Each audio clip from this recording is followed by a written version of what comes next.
operations of Department of Defense networks and systems. I want to begin by thanking our witnesses for appearing today before this subcommittee. Your testimony arrives at an inflection point for how the Department of Defense fights, decides, and wins. This hearing is fundamentally about warfighting. The digital backbone of the Department of Defense is no longer a support function. It is a weapon system. Our tanks, ships, aircraft, and ground forces depend on connected, resilient, and secure networks to operate at the speed and precision across vast distances. Sensors all over the world will connect to shooters across the theater in a vast kill web that must operate faster and more efficiently than our enemy's systems. This is especially true for future conflicts as we continue fielding software-intensive systems designed for decision advantage and speed of action. While quantity may have a quality all of its own, the ability to optimize our targeting and orient, decide, and act more quickly than the enemy will likely decide the outcome of the next major war. The department's cultural shifts towards recognizing networks and information technology infrastructure as a warfighting platform is one I agree with. Yet I realize there is still a long way to go. Software can be developed and deployed in minutes, hours, or days. The bureaucratic processes governing how we acquire, certify, and field it does not match that timeline, at least not yet. This reality is no longer merely an inconvenience, it is a strategic liability. We have talked long enough about solving these problems. This subcommittee wants to see them resolved. Compounding the urgency is the condition of the infrastructure itself. Defense information technology budgets have long served as the bill payer, absorbing cuts to fund near-term priorities.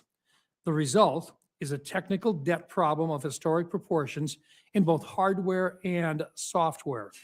Our adversaries are not blind to this. Not surprisingly, they are taking advantage of this blunder. Every day we delay modernizing is a day we strengthen their hand in the cyber domain.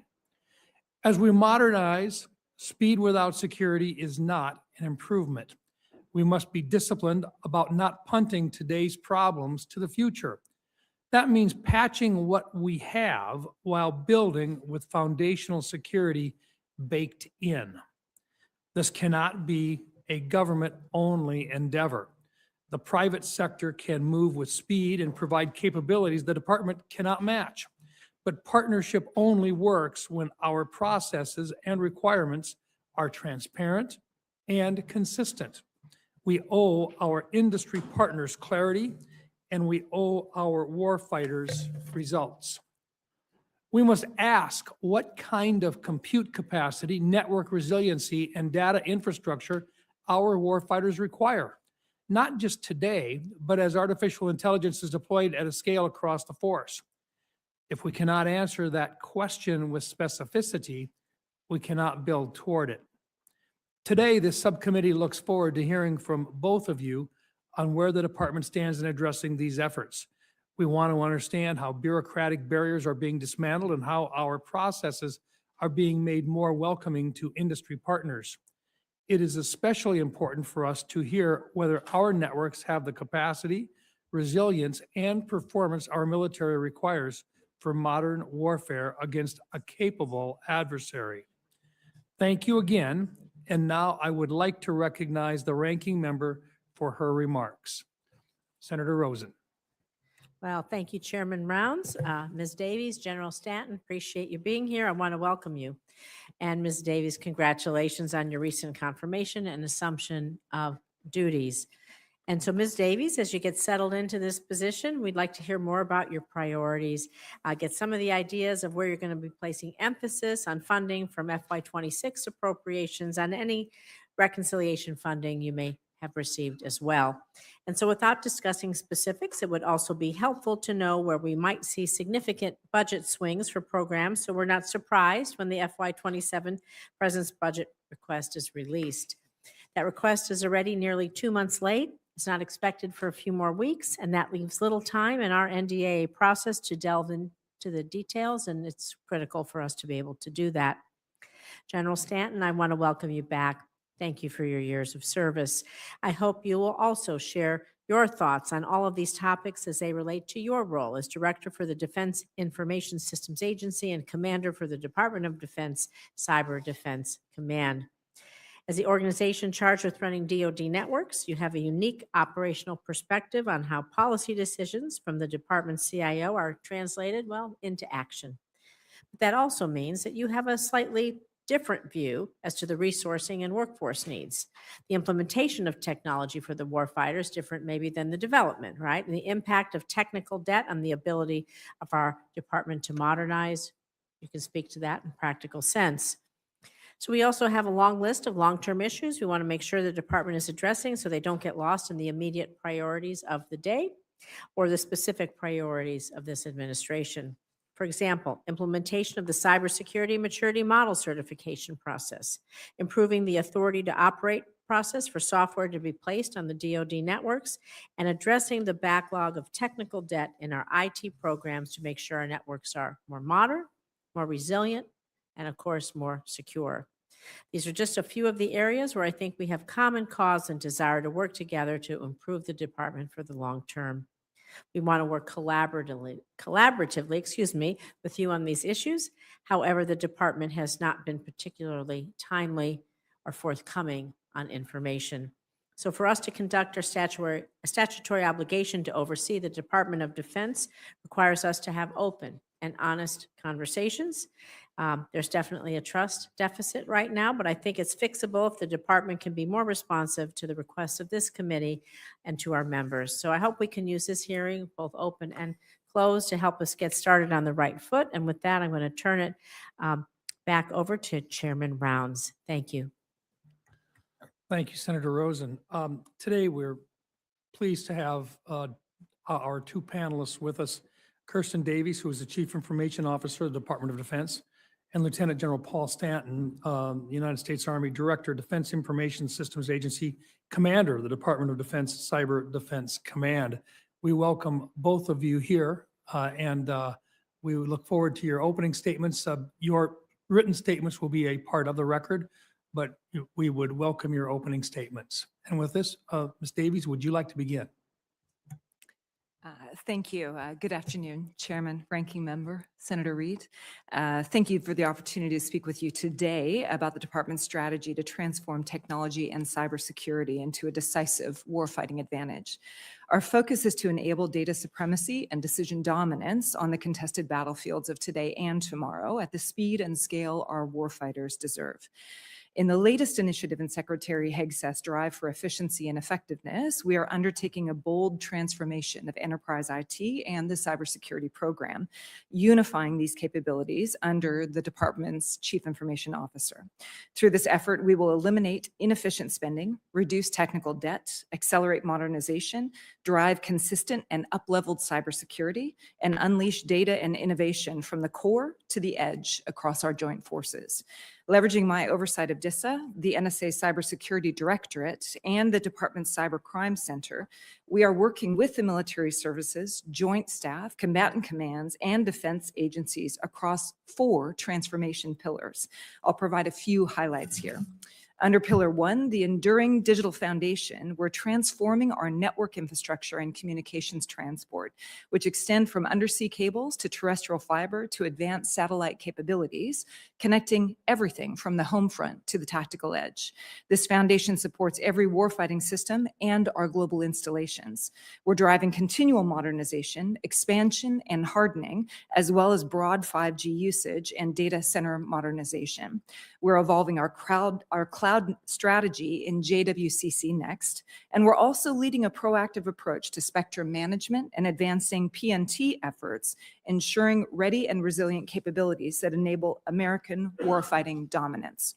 Under Pillar 2, agile digital capabilities, reflecting some of your comments, Senator Round, we are expanding and maturing digital offerings. We're accelerating delivery of software and SaaS services, and standardizing data architectures, streamlining our data flows.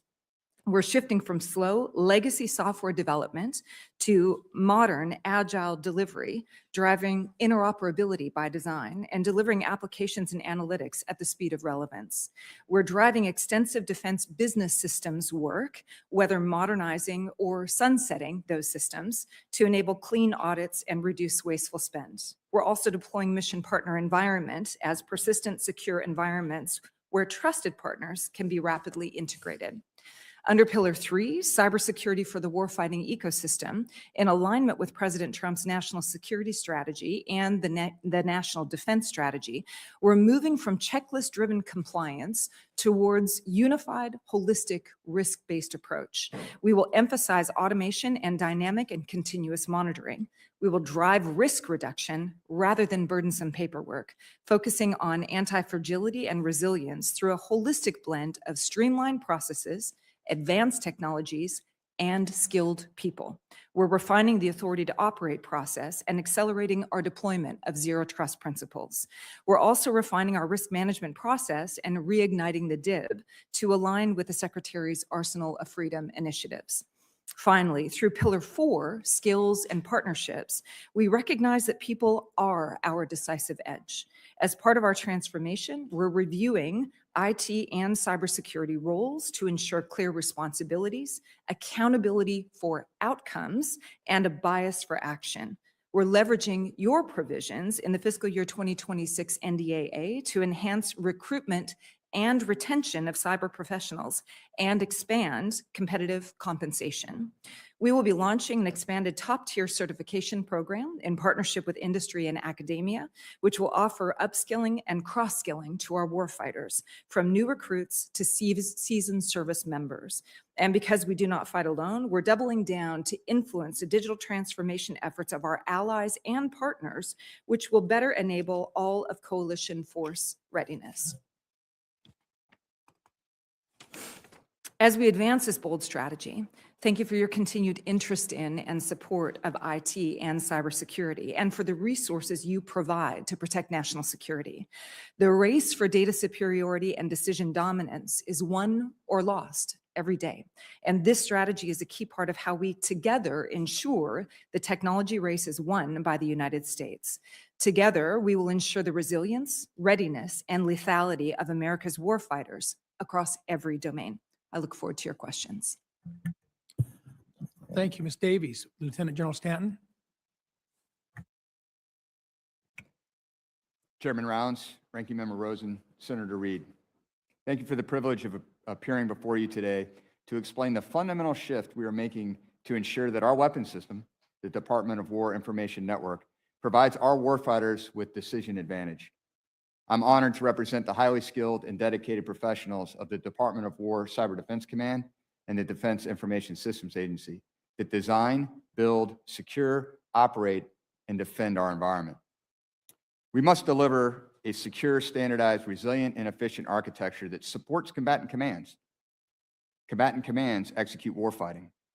Nested within the Department of War CIO's vision, the Defense Information System Agency has a responsibility to provide functionally relevant capability that aligns with the time and tempo of the warfighter's mission. As the Department of War Cyber Defense Command, we have an added responsibility to ensure that our systems and data are properly defended against continuous and sophisticated attacks. Combining these two responsibilities, and said simply, we must get the right data to the right place at the right time such that our commanders make better and faster decisions than our enemies. We are a sub-unified command and a Department of War Combat Support Agency. Our mission, and therefore our culture, is to support warfighting. We are fully engaged to move and maneuver the network and our data according to the changing conditions of the operating environment. We design, build, secure, operate, and defend in lockstep with commanders at echelon. We campaign to execute our missions and defeat our adversaries. We present and defend the architecture so that commanders can fight. We are doing so right now in Operation Epic Fury. But we cannot rest.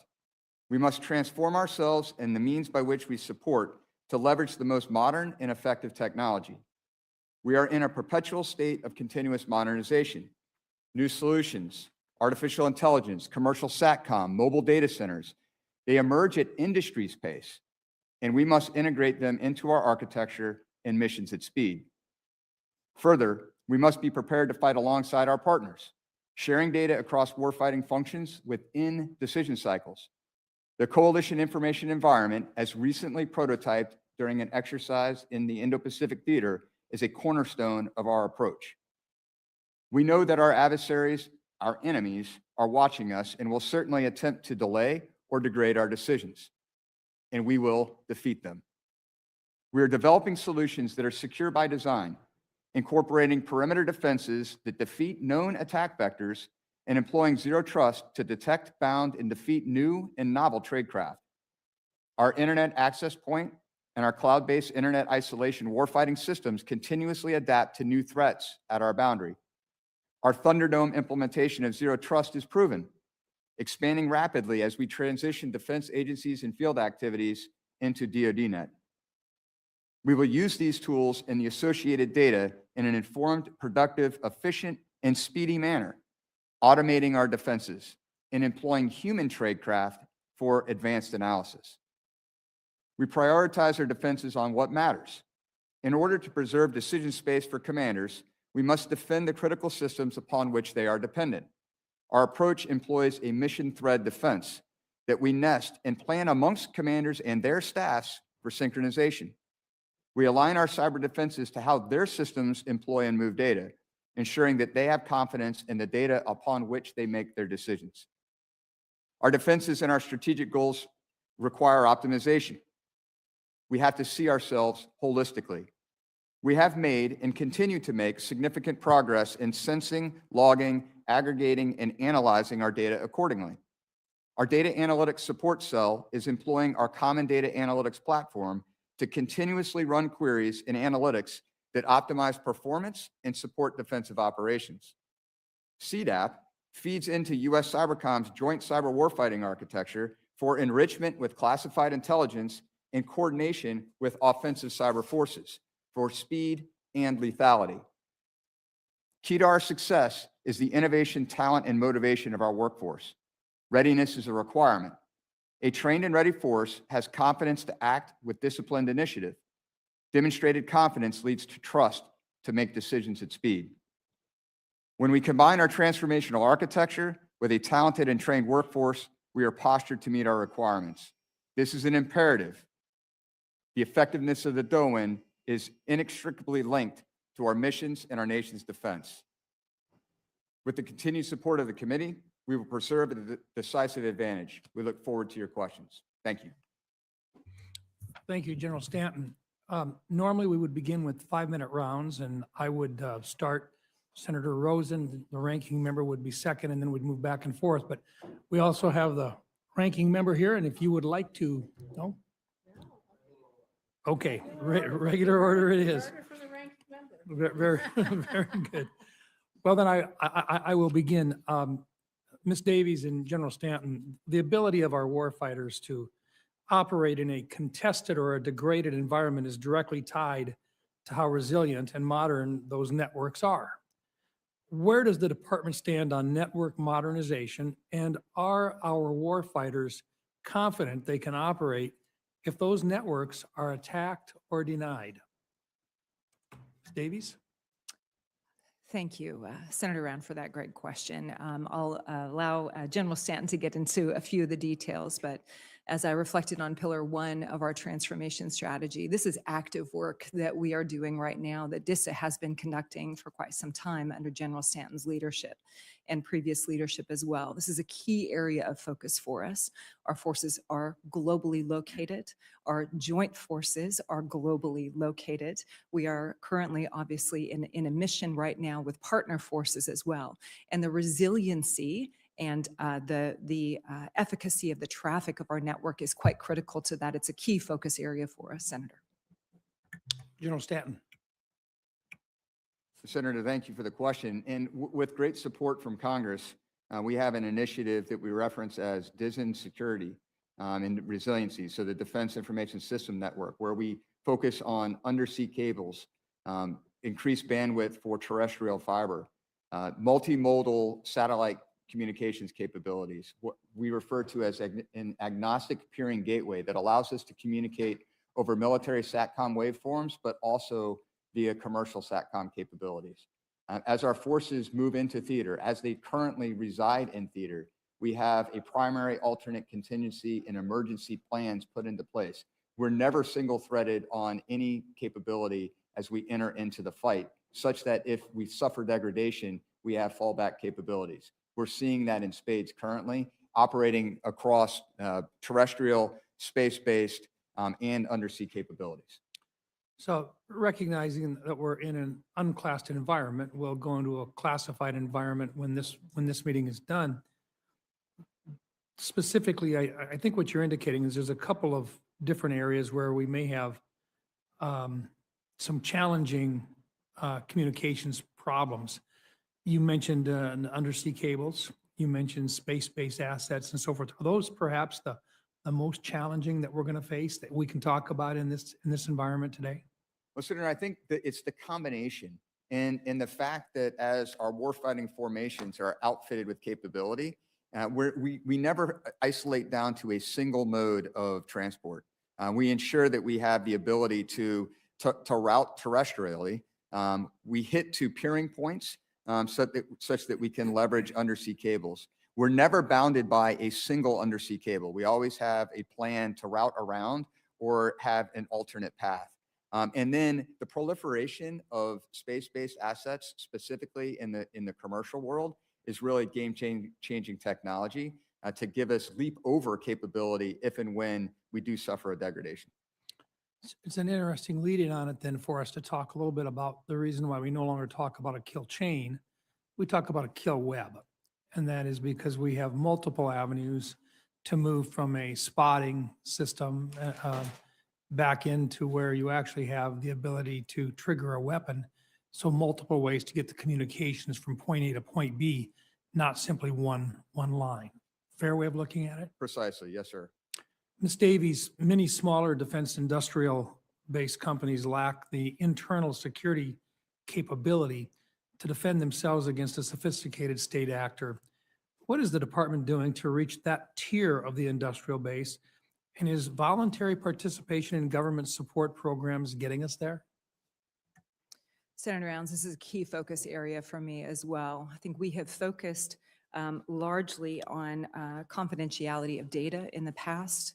I know that there has been some burdensome requirements that have been placed on large and small businesses alike. In the new transformation, one of our key pillars is going to be working directly with the defense industrial base. Their resiliency is our resiliency. Their security is our security.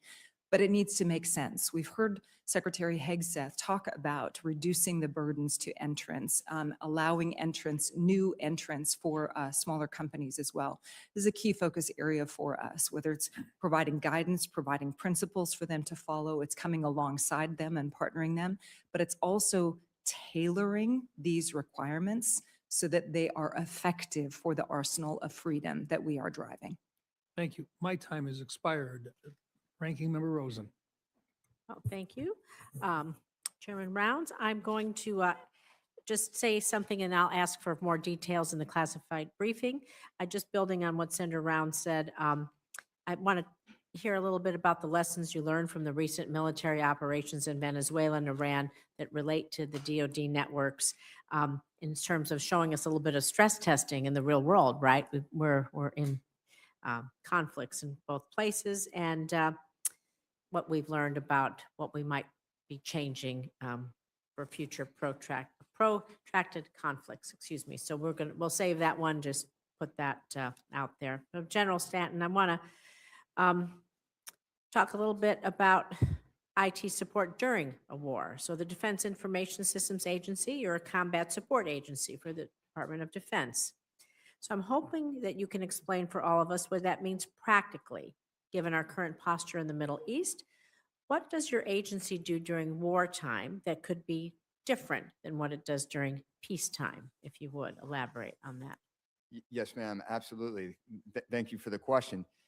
So we are at war and we're executing Operation Epic Fury currently, which means that every day inside of our operations center, the Defense Information Systems Agency and Cyber Defense Command get together to ascertain what has transpired in the context of the network. What assets are still up and running? What assets need to be resolved? How do we route around problems? How do we dynamically solve problems with emergent technology and do so rapidly? From a DISA perspective, a lot has to do with network transport. And so where are the terminals located? How do we get them to the right spot? Do we need to lease a new circuit on the fly in order to ensure that critical data gets from point A to point B? These problems present themselves in real time. And inside of our ops center, we are dynamically solving and developing resolution. Thank you. I'm going to move on to you, Ms. Davies, because we want to talk a little bit about the Joint Warfighting Cloud Contract. And the Joint Warfighting, it's a mouthful. The Joint Warfighting Cloud Contract, do not try to say that quickly. We'll just say the JWCC, is a little bit easier, is reaching a point soon where it's going to be need to be recompeted, and there'll be a need to be a replacement contract. And so what lessons has a DoD learned from the JWCC that we might see next in an updated JWCC? And how do you see AI impacting your decisions? Thank you for the question. It is a mouthful, isn't it? It is, yes. Look, we are expanding JWCC into a unified cloud marketplace, integrating additional providers, embedding financial operations, automation, and multi-cloud management to enable enterprise-wide cost control and interoperability. I can speak from being new in the role and seeing that there are contracts everywhere and different points of authorization with different cloud that's happening.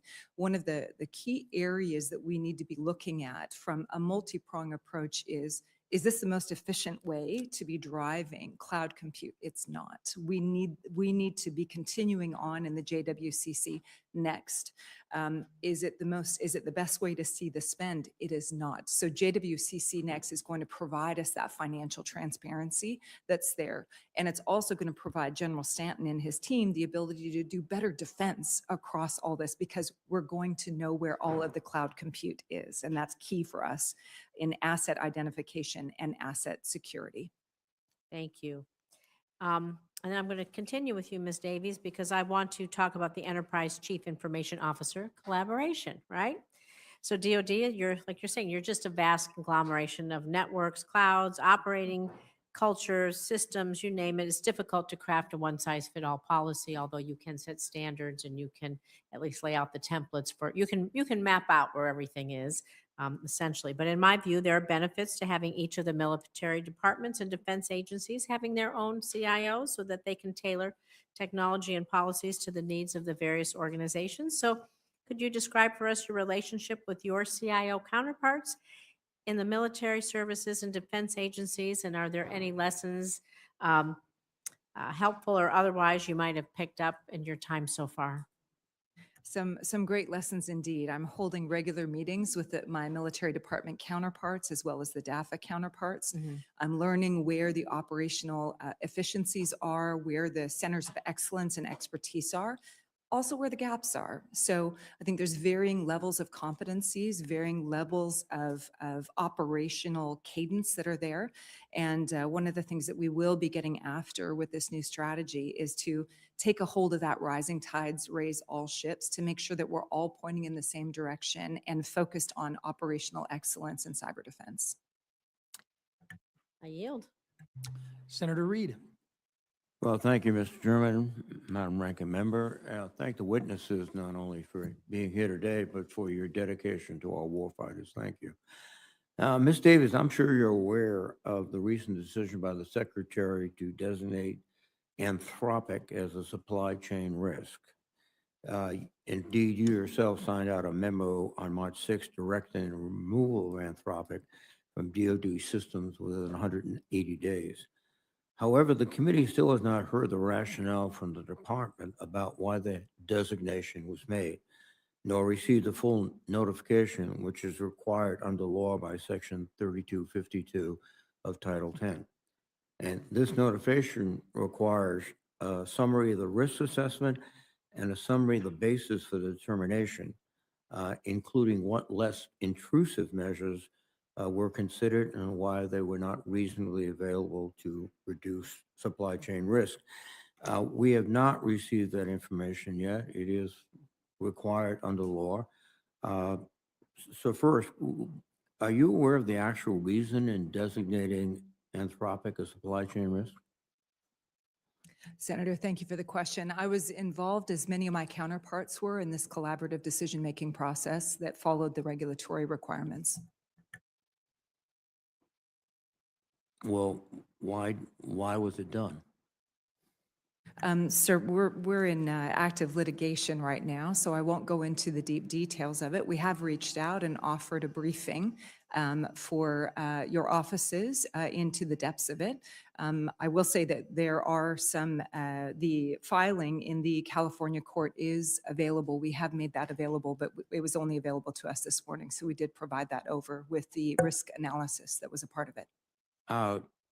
It's just interesting that you would file required documentations with a California court before complying with the law and filing it and sending it to us. I don't believe it's been sent to us officially or unofficially. Why haven't you, the department, complied with the law? Senator, I'm aware that our colleagues in legislative affairs have followed the regulation of what they were supposed to provide. I do know that we followed all of the steps of the regulatory requirement of the Title 10 3252.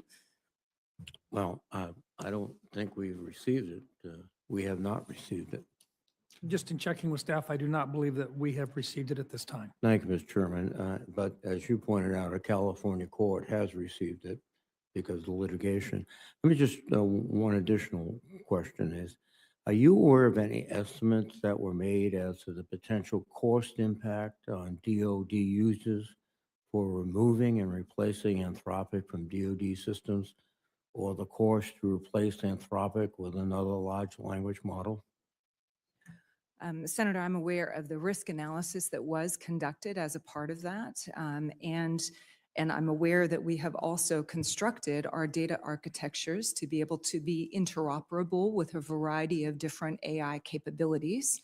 And so the deep assessment of replacement of that, I'm unfamiliar with right here. I can take that away as an action for you. It would be appreciated because the idea of the scale and the magnitude of the disruption would be helpful.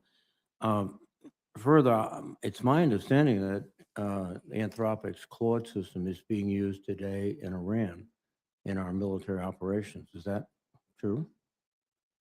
Without going into the details in this forum, Senator, the use of the system is active right now. This is also why we provided for a measure of time we felt was reasonable, as well as an exception process for removal of the Anthropic systems. It just seems odd that you would continue to use a system which you determined to be a supply chain risk. Does that strike you as odd? Senator, at no time in any way will we interfere with the success, the lethality, and the resilience of our war fighters. And for that reason, we've provided what we feel is a reasonable amount of time for those systems to be replaced. I can also say that according to, with President Trump's great leadership, we have a number of technology companies that have come to the table wanting to do business with us as the Department of War and across the U.S. government. So we know that we've architected this appropriately in order to use competitive advantage as well. Thank you very much, Ms. Davis. General, thank you. Thank you, Senator Reed. Let me just follow up on that for just briefly here. My understanding is that there has been a 180-day notification with regard to Anthropic.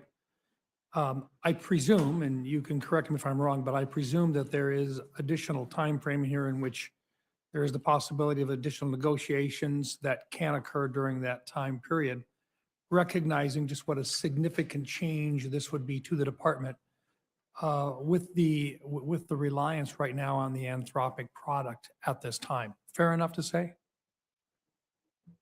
I'm not sure what part of the question to answer first, Senator Rounds. Let me try to unpack that for Sure. you. We have architected our data in so much as we can deploy multiple types of AI across our data. That's something that the General Stanton and the DISA colleagues have been very careful about, number one. Number two, we have provided what we feel is an appropriate amount of time to remove the Anthropic systems in accordance with the designation by the Secretary of the Supply Chain Risk designation in and of itself. Does that answer your question? Yeah, sir? except that I think the other entities that we are looking at, many of them have also indicated that they have Anthropic within their systems as well. And what I'm looking for is the possibility that as this discussion goes on in a business-like manner, I'm assuming it will be done in a business-like manner, that there are opportunities for additional negotiations to continue to occur. Senator, I will defer that to my colleagues in the legal department who are undergoing that active litigation right now, and we will certainly bring a report back to you. That's fair. Thank you. And I do think it'd be fair to say that I think the committee as a whole, and I can't speak for the chairman, but at least with regard to the subcommittee, this is something that we have a real interest in. And we will want to get in a classified setting, probably deeper into the details at some point when you're prepared to share that with us, with the appropriate personnel. Senator, we'll take that for action. Absolutely. Thank you. Thank you.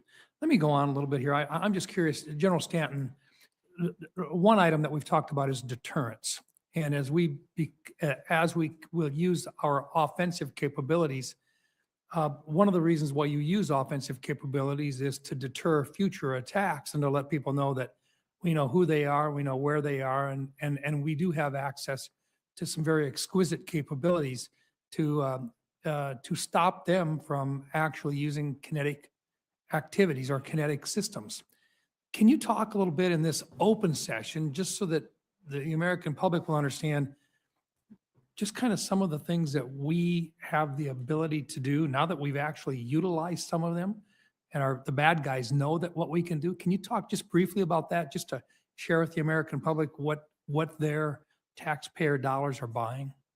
Yes, Senator. And I look forward to having a more robust conversation in a classified setting. I understand, but the public can't see that. And Yeah. like I said, I don't want to do any damage to our ability to do it in the future, but I think it's fair for deterrence sake to maybe talk a little bit about what our capabilities are, if that is acceptable.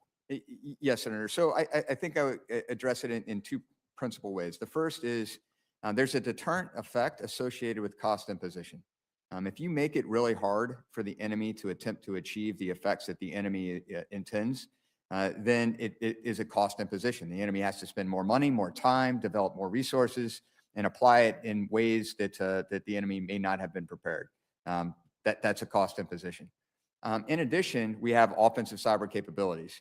We have offensive cyber capabilities that can respond at speed to evidence of adversarial activity beyond the bounds of our U.S. networks. So when we see operations in foreign space as actioned by our cyberspace foreign adversaries, we have the capabilities to deny them those resources. Fair to say we can deny them the ability to communicate in some cases. Yes, Senator. Fair to say that we can sometimes make it so they can't see what they want to see on their systems Yes, Senator. to know what's going on in their part of the world. Fair to say that we can make them see things that maybe aren't even there today. So the ability to deny access to systems, the ability to manipulate data, to get inside the decision cycle of the adversary are all the art of the possible in techniques developed in support of offensive cyber operations. All of which means that our young men and women are then safer when they go in harm's way, because we limit the adversary's ability to respond to our young men and women who are on the battlefront. Unequivocally. Yes, Thank Senator. you, sir. Thank you. Ranking Member Rosen. Thank you. I want to, in the classified, I'm going to ask a little bit more about how you've architected, it's a new verb, architected your data to feed into many different, I would assume, large language models or the like. I think that it's very interesting to me. But for this open session, I want to talk about the authority to operate process, because I'm encouraged by the department's continued support for improving security, cybersecurity, and supply chain risk management, of course, and you've made progress towards reforming and accelerating acquisition, testing, authorization of commercial software. But more, of course, can always be done to streamline the authority to operate, ATO, our single process into a single department-wide accreditation for secure software providers, streamlining the process. So can you talk about the status of your efforts to streamline that process, of what actions you're taking, and what plans your office may have to establish and encourage reciprocities for ATOs between individual service branches and department components? So pulling all that back up to the center. Ranking Member, a great question. The ATO process is part of the broader risk management framework, as you are very familiar with. Right now, we have a very static snapshot in time with regards to risk management. And that needs to be moved to a much more dynamic framework and process, which includes inheritance of assessments that are conducted somewhere else across the department on a piece of software. That inheritance can then travel to a new department that wants to leverage that piece of software, that inheritance of all the testing and the scalability and all of those types of things. The ATO process as a piece of that also needs a reform. We're finding that it's very difficult for people to actually grab that inheritance over. It's very difficult to understand the work of that risk management framework because it's broken, it's fragmented, and it's static. So what we're doing is we're looking to do a lot more automation across this, having dynamic repositories of this information and the testing in and of itself. This work of the RMF framework, as well as the ATO processes, will be sitting underneath the department's Chief Information Security Officer, who was presidentially appointed just a few weeks ago, but he's right on top of it and going to be working very actively with me to make sure that we're reforming that appropriate to the risk of the actual work that needs to be done. Well, I understand what you're saying, how important it is to be more dynamic and sometimes less static, but I'm also well aware of the vulnerabilities it places when you are quickly dynamic without the proper audits and controls over that as well, because you never want to sacrifice speed. And I'm not saying static is always the way to go, but you have to be very careful about that dynamic architecture as well, because it can create vulnerabilities, because moving at the speed of light or sound or nanosecond, whatever you want, is has risks in there as well. So I hope that you're building in a good audit process, review of how that's working. So in that speed, we Yes, don't Senator, get, and it's a great point. We're going to be bringing in a lot of industry good practices across this as well, where we've learned to do a lot of the automation of processes, less paperwork, more dynamic checking across the software design lifecycle. We can do a lot of code scanning, code reviews. Those are the types of automation that will help us speed these things up while we're compiling appropriate data repositories for that constant risk checking. right, because if you do it too fast, once a piece of bad code gets in, it's already replicated quickly across your system before you may have caught the bug, if you will. That's right. So You understand the risk process very much. Yes. I think Yes, I ma'am. do, but thank you. I'm going to talk a little bit in my, just ask you a question about artificial intelligence, the validity. We've talked about Anthropic. I know we're going to go talk some more about this. The validity of their output, critical to the effectiveness of what we do. As we acquire and deploy more systems, artificial intelligence systems, war fighting. You said we're in a war, but it's going to help our situational awareness, our decision-making, and we must secure these systems and the data that powers them. The data, that's why I want to talk about how you architect your data. Data is power if you're smart enough to analyze it and use it. It's all about how you use it. The data is key.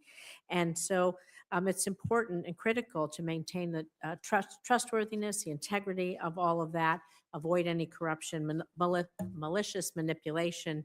And so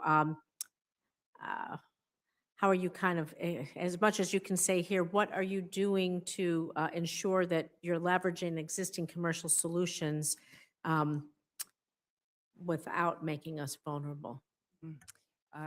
Thank you, Ranking Member. In July of 2025, my office published the DOW AI Cybersecurity Risk Management Tailoring Handbook. So we provided some great guidance across that. This is an ever-evolving framework or competency, I would say. We've been tackling this in the industry across the last, I'd say, 5 to 7 years, providing appropriate guardrails, ethics, security across this, looking at the weights of models as well as hallucinations to try to reduce all of these factors that are there.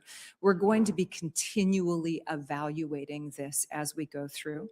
We have provided strong guardrails. We're doing risk management assessing on a regular basis across this. And so we will continue to have conversations around this because it is an evolving category of software, if we want to call it that. Thank you. I think at this time, we will conclude the open portion of today's cybersecurity subcommittee hearing.